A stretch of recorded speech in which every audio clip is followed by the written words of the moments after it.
know your seniors. Yes. Respect, yes. di ba? Tama, Pero, tama. magkaroon ng discipline. Wow, tama. Disiplina sa performance. Disiplina kung paano mo i-handle yung sarili mo sa harap ng tao. Kasi ang dami kasi ngayon, ayoko na mag-mention. Of course, it's okay. It's okay. Pero ang dami kasi ngayon, There you let's go. be down to earth. Bawal ang head balloon. Kasi pag ang head balloon, pag pumutok yan, lagapak Wala na, ka. tama. Yun. So yun ang inaano ko. Professional band ka ba?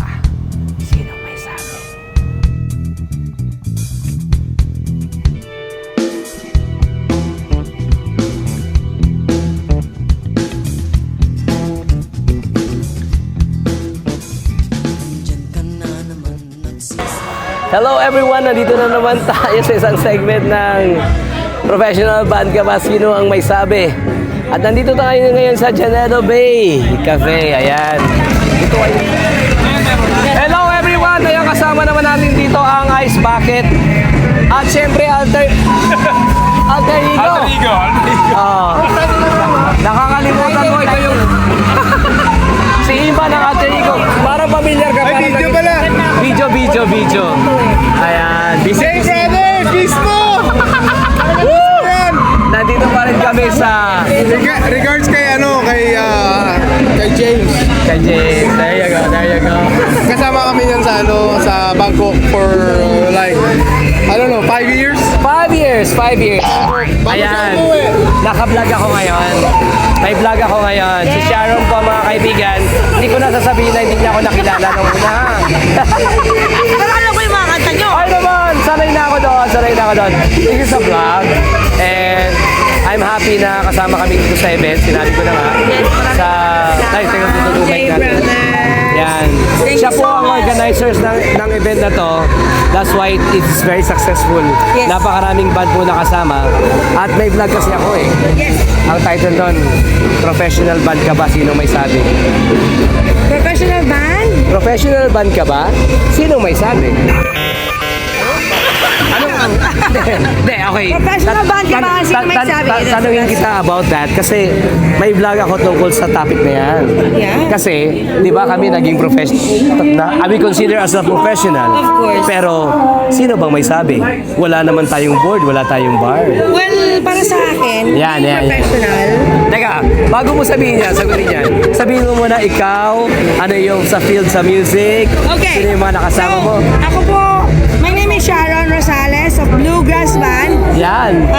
Ang initiator or organizer Yes. ng event na ito for One goal, Rene. yan. One goal for Rene Comprendio. Yes.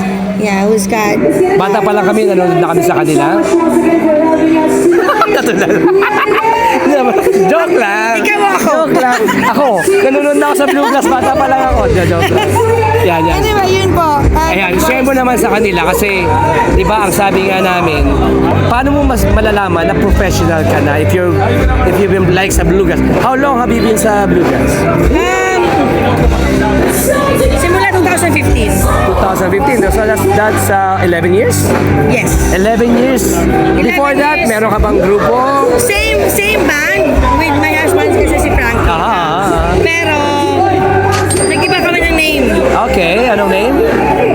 Bluegrass nga. From Okay. from before was like Stracats. Okay. Tapos naging Bluegrass. There you go. So yung Stracats, nag-start siya ng 2004, I think. 2004. Yeah. Ito yung tinatanong ko sa karamihan ng mga interview ko sa vlog na to. Kailan mo nalaman na ito yung magiging path mo sa buhay, maging band? Ever since kasi ito talagang path ko. Wow! Because I don't like to work in office. Ayoko kasi my mom, ano siya, she works for the military. Oh. So, umuwi siya, may trabaho. Okay. So kami inaasan niya, segregate mo yung blue, yung green, yung pink, yung yellow, sa ganito. Sabi ko, pag lumaki ako, ayoko maging ayoko. So, yun. So even my dad, I came from a military Okay. family. So, na-fell in love mo yung music. Yeah, So, yun na yung gusto mo maging mangyari na Yes. this is it. this is it. Whether you like it or not, my mom and my dad, my mom supports me for my, yung sa singing career ko. Okay. Pero yung daddy ko kasi sa military, ayaw niya. Pero talagang bahala. At least may 50% ka support. Parang 20% support. Wow! Okay. Kasi my daddy wants me to be also in the service. Okay, of course, karamihan naman. But then ayoko. So ito na, skip ko na yung iba. May masasabi ka pa ba tungkol sa iba dyan o sasalot ko na sa sunod na question? Wala na. Okay, sunod na question. Ang sunod na question, saan ka unang tumugtog at magkano ang sahod mo? Oh my God! Kasama yan! Bulgara na to! Sige, para hindi ka maya, unahin ko sa amin. We started playing at Father's Mustas and our sweldo is 150 pesos. Ay, malaki pa yan! Ito ba yan? Ay, sorry! So, magkano? Saan at magkano? 1996, I started 140! 140 sa piso ang lamang namin. 3 cents not, 3 cents din. 3 cents yun. Saan? Sa Garden Orchid Hotel sa Zamboanga. Sa Zamboanga. There you go. Pero, Kaya pala. parang 2 years time, may 3 cents kami sa... Nagkakaalaman May 3 ako. cents kami doon. Nilipat ako sa taas, so 3 cents na doon sa baba. Oh. Sa Baron. Okay. 3 cents na yung 140, dinagdagan ako ng 30 pesos na sa taas. Dalawang set. So 180 a night. 180 a night. Ilang sets yun? 5 cents. 5 cents. Oh my gosh. Look how she loves music, no? Of course. And of course, ito na ngayon. Nobody, even my dad, hindi niya pwedeng kasi sa akin dapat supposedly exposure lang. Gusto ko lang i-explore. Aha. Gusto ko lang kasi I really love singing. Wow. Pero andun na, hindi ko na minamind yung maliit na TF ko because I got to be invited sa mga There you weddings, go. sa birthdays. Tama. 1,000 nagi. Wow! Masaya na tayo noon, no? 2,500, ganyan. Tama. Ito na. Sino ang dream collab mo? Foreign, Madami. alive, dead, whatever. Collab ko. Dream collab. Mga rakista. Kahit name 2 or 3. Of course, si J Brothers. Ganon. Pagkatapos ng lahat. yung boses ko kasi hindi siya kasi masyadong ganun kataas. Aha. I just wanna do a collab sa mga mga rakista natin ngayon. Bamboo, parokya, Okay. ganyan. Yung mga ganyan. Siyempre, mga 90s baby. 90s baby, I mean, wears. not born in the 90s, but doon sila sumikat so yun ang gusto. Wow, dream collab with Bamboo. Napanood ko na kayo ng ilang beses lang, hindi mo lang napapansin. And I love their music. Napakasarap pakinggan kasi alam mo yung parang carefree and pure music. Yes. Pag nakinig ka sa kanila, saan ka Walang stress. walang stress Walang at pressure. carefree, sarap ng tugtugan, puro sarap, Yes. di ba? And saan ka naman nila mapapanood? Like, may regulars ba kayo? Ang regulars namin, most basically, Hard Rock Cafe. Yeah, doon ko kayo napanood. Yes. Sa Hard Rock Cafe. There you go. So, Anong araw? Sa Manila, Hard Rock Cafe Manila is every Monday and Saturday. Sa Makati, Wednesday, Friday, and Sunday.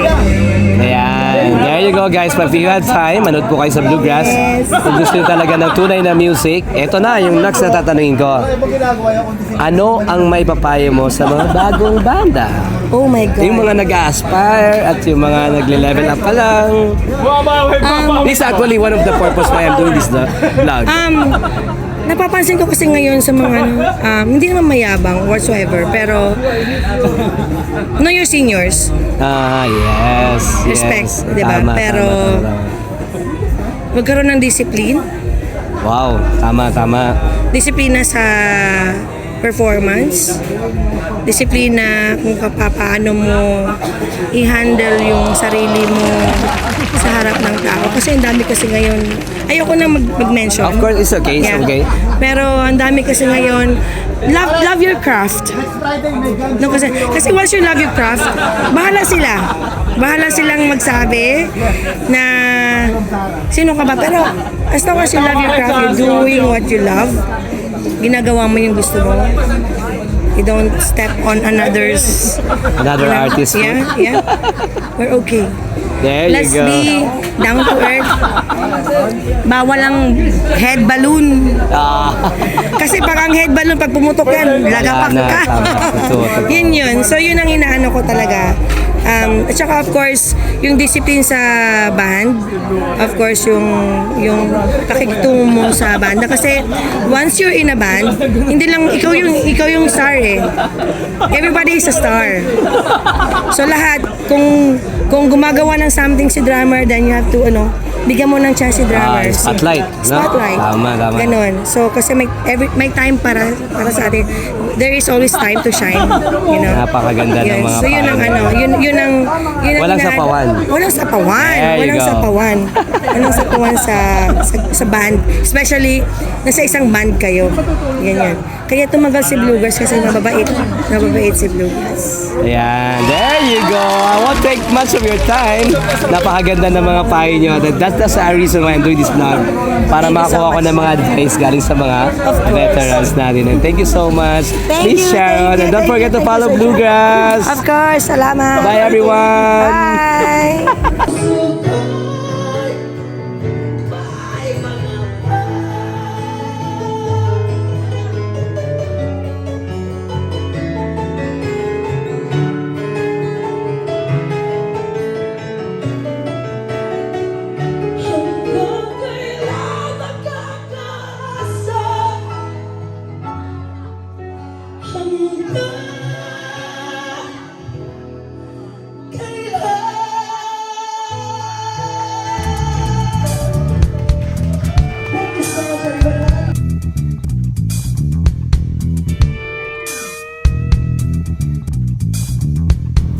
See you guys.